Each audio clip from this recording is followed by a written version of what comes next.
A great follower of the channel, Andrew Lippert, always comes up with great suggestions, and I apologize to Andrew. I was going to do something on this squad a number of months ago, but due to various situations, including covering other activities in New Brunswick and the east coast of Canada, I kind of forgot about it. Now, how could you forget about this team? That's the question.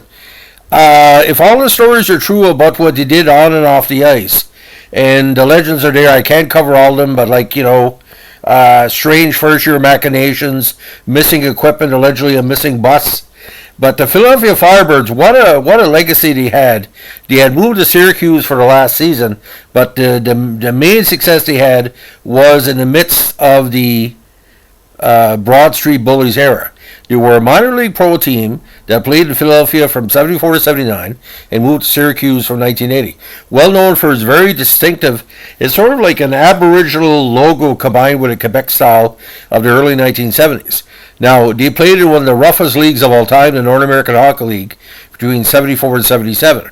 They won that league's Lockhart Cup in 76, but when the NAHL folded in 77, they began playing the AHL from 77 to 80, of course, last year in Syracuse. Now, the team colors, get this, were white, orange, yellow, and green. Skittles indeed. Now, played at the Philadelphia Civic Center, the Onondaga County War Memorial Arena. Affiliates included, of course, the Flyers, the Red Wings, the Rockies, the Nordiques, and the Penguins. And again, won Lockhart Cup Championship. Now, when they were established for the 75 campaign, it was a hope to capitalize on hockey's popularity in Philadelphia. The Flyers had just won their first Stanley Cup, and the Philadelphia Civic Center was recently vacated by the tough luck WHA Philadelphia Blazers, making room for a minor league team. Now, Greg Pilling was named head coach of the Firebirds and led the team for 3 seasons. Bob Colliard emerged as the team scoring leader with 42 goals, 61 assists, and 103 points. The team finished the season in second place with a 40-31-3 record and 83 points. A mixture of defense, offense, and fists. The Firebirds faced the 7th-place Long Island Cougars in the first round of the playoffs. Philadelphia won their first game 4-2, but lost the next 3, 3-2, 5-2, and 8-2 to be eliminated from the season. In 76, Colliard led the team again in goal scoring with 45 counters and 125 points. Michel Plante nearly doubled his previous best season, scoring 52 goals, 66 assists, and 180 points. Now, Gord Brooks completed the top line with 39 goals and 93 points.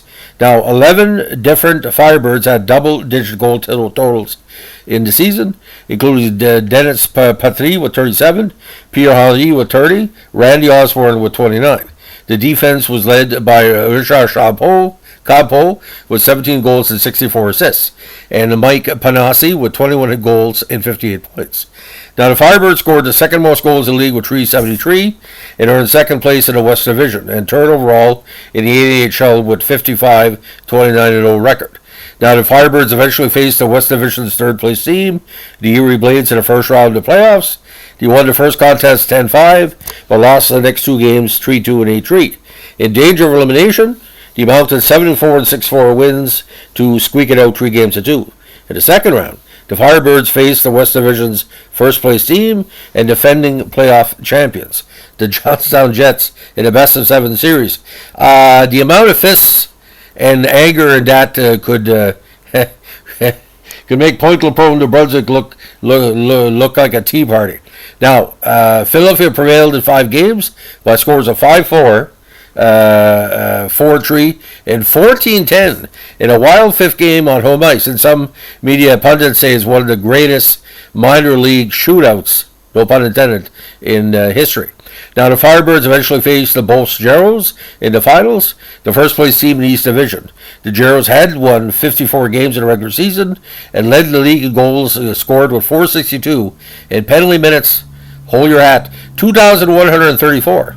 Now, in the road for the first 2 games, the Firebirds won 7-5 and lost 7-4.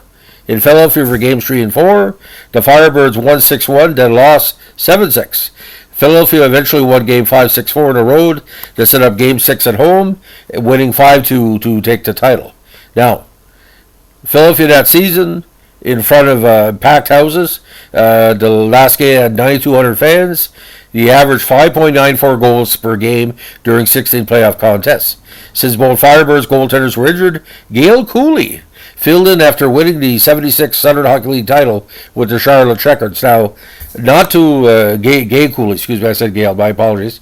Gay was very good on every level. I think that's the first time where someone had won 2 major titles within a couple of weeks. It doesn't happen very often. Like on a minor league level. In the 77 season, Gord Brooks led the Firebirds with 65 goals and 124 points. Collier had 31 goals and 116 points. Philadelphia had 2 more 32-goal scorers in George Swarbrick and Randy Osborne. And, of course, the legendary goalie Reggie Leblanc played a career-high 51 goals in net with 26 victories. He finished the season 4th in the league with 38, 33, and 3 with 75 points. He placed Erie in the first round of the playoffs. Despite winning the first game, he lost the next 3 to be eliminated, losing by scores of 5-4, 6-5, and 4-1. Now, the jump to AHL brought more recognition to the Firebirds. They were getting big write-ups in the hockey news and across the Canadian press because of the obvious rivalry between the AHL at the time, probably the last golden era. When the NHL folded again during the 77 season, the Firebirds acquired an AHL franchise and were affiliated with the Red Wings. Danny Belial was named the new head coach and GM. The team was built with several Red Wings prospects, and many of the top players for the Firebirds NAHL seasons returned, so everybody was called up. Go figure. Brooks and Collier continued to lead the team in scoring, even after switching leagues. Collier had 90 points, while Gordy had 98, including 42 goals. He tied for first in league in points with the very underrated Rick Aduano of the Rochester Americans, sharing the John P. Sollenberger Trophy. Now, goalie Reggie Leblanc led the league with 60 games played. Great season for him. Tied for most wins with 31, and his 2.96 goals against average was second best. He finished that year 500 at 35-11, and were third in the South. In the first round of the playoffs, he faced New Haven, losing the first 2 games 6-3 and 7-1. At home, he won game 3 4-1, but lost game 4 5-2 at the end of the season. Now, ironically, a big shift in 79, and I didn't see that coming. For that campaign, the Fireworks decided to affiliate with the Colorado Rockies. Head coach Danny Belial had moved on to Washington and was replaced by Pep Goidland. Gordy Brooks finished second in the league with 43 goals, also led the team with 74 points. The very underrated Larry Skinner was second in team scoring with 67 points. Now, ironically, this year, the Firebirds lost their first 10 games of the season before defeating Hershey on November 10th. The team never recovered from the bad start, not having the Detroit prospects, of course, hurt. They finished last overall in the AHL at 23, 49, and 8. Now, league worst in scoring with 230, and the lowest attendance, get this, only 2,800. So moving to Philadelphia didn't really work out. The bad fortune of the season led to the team's departure from Philadelphia in the offseason. Now, when the Firebirds relocated to Syracuse for the 80 campaign, he played home games at the Onondaga County War Memorial. Now, the Firebirds were led by rookie coach Michel Parizeau, who recently retired from a 7-year WHA playing career. Brooks led the team in scoring again with 75 points. Syracuse's big problem that year was on defense, allowing their worst record, 364 goals against, finishing 31, 42, and 7. They were third place in the South. Now, they faced second place Hershey in the playoffs and lost in 4 straight games, by scores of 5-3, 5-3, 8-1, and 5-3.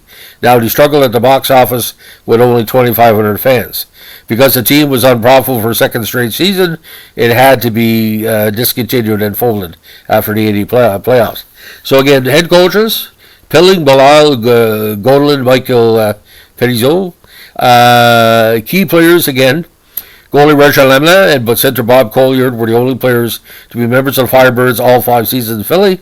Leblanc went on to a 15-year NHL career and coached both the Flyers and the Phantoms. Now, other Firebirds players that coached in NHL include Don Hay, Lauren Mulligan, Terry Murphy, and Rick Wilson. Other notable persons who were briefly Firebirds included future NHL referee Paul Stewart, who ends up on every podcast I do because he's been all over the place. And get this, Micah Ruzioni, the hero of 1980 against the Russians.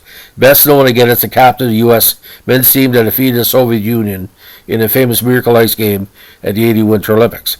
So, overall record, 463 games, 212 wins, 219 losses, 32 ties, and one championship title, of course, and that big win over Johnstown.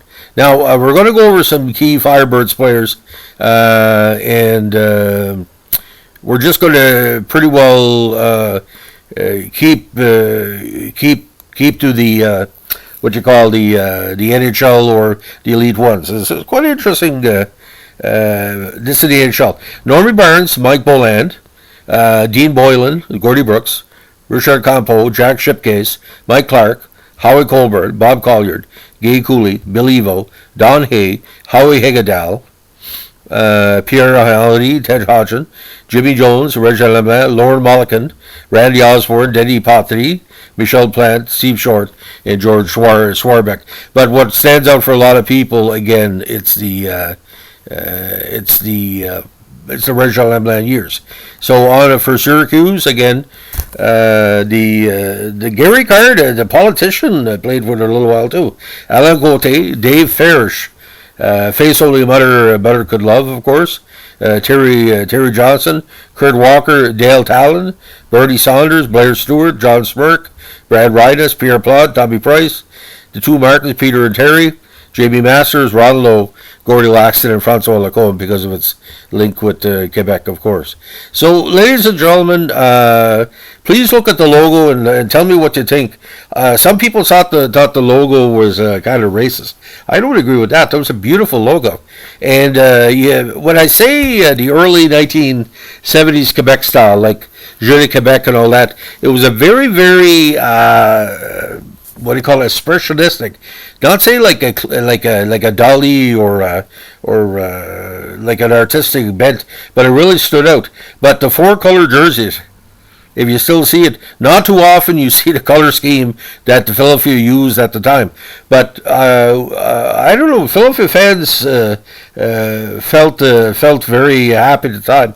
I feel sad though that the Blazers and the WHA never worked out because I mean that I have an affection for that squad as well because of Bernie Perrant and Sanderson and all that.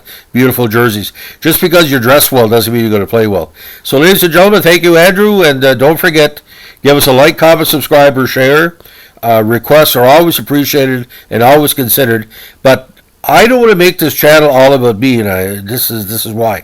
The more people let me know what they like to see, I want to program it like let's say it's like a TV channel.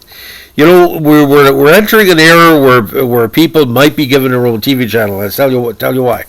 I know it's a little bit off topic, but if I could program a channel, Saturday and Sunday afternoons would be all sports from 1 o'clock to about 7, and it would be vintage baseball, and vintage hockey, not major league, but minor league. I would love to see up and coming players from Pawtucket and Louisville and all that.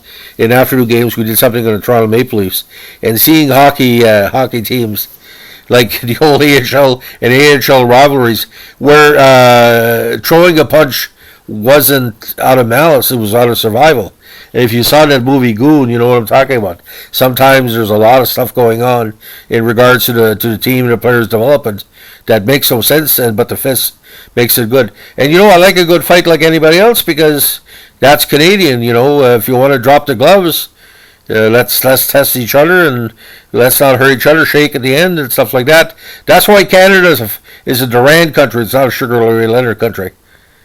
Look it up. That's an analyzation. Why would Jeffrey say this? Well, Durand was a hockey fighter. Leonard was a pity patter. Leonard is not a hockey fighter. Roberto Durand was so popular. By the way, I've only said that 3 times out loud over the last 35, 40 years. Durand's popularity in Canada was based he fought like a hockey fighter. Look at Stan Jonathan, look at Roberto Durand. It says it 100%. Thanks for listening. Bye.